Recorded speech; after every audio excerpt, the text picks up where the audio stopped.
మొదటగా ఈ వీడియోలో మనం భగవద్గీత అధ్యాయము 3 శ్లోకము 8ను పరిశీలిద్దాం. కర్మయోగం అనే ఈ అధ్యాయంలో శ్రీకృష్ణుడు అర్జునుడికి కర్మ యొక్క ప్రాముఖ్యతను వివరిస్తున్నాడు.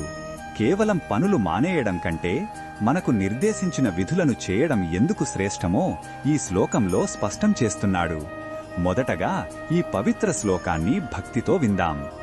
నియతం కురు కర్మత్వం కర్మ జ్యాయో హ్యకర్మణః శరీరయాత్రాపి చ తే న ప్రసిద్ధేద కర్మణః.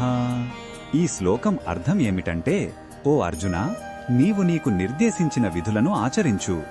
ఏ పని చెయ్యకుండా ఉండటం కన్నా నీ కర్తవ్యాన్ని నిర్వర్తించడమే ఉత్తమం. ఎందుకంటే కర్మ చెయ్యకుండా ఉంటే కనీసం నీ శరీరాన్ని పోషించుకోవడం కూడా సాధ్యం కాదు. ఈ శ్లోకములో ఉన్న భావం మనకు ఏమి చెప్పుతుందంటే, ఏ పని చెయ్యకుండా సోమరిగా ఉండటం ఆధ్యాత్మికత కాదు. మన బాధ్యతల నుండి పారిపోవడం బలహీనత. మనకు కేటాయించిన పనులను శ్రద్ధతో, బాధ్యతతో చేయడంలోనే నిజమైన ఎదుగుదల ఉంది. కర్మ చేయడమనేది జీవితంలో ఒక అనివార్యమైన భాగం. ఈ బోధనను మన దైనందిన జీవితంలో ఎలా ఉపయోగించుకోవచ్చు అంటే, మన జీవితంలో విద్యార్థిగా చదువుకోవడం, ఉద్యోగిగా నిజాయితీగా పనిచేయడం, లేదా కుటుంబ పెద్దగా బాధ్యతలు నిర్వర్తించడం వంటివి మనకు నిర్దేశించిన కర్మలు.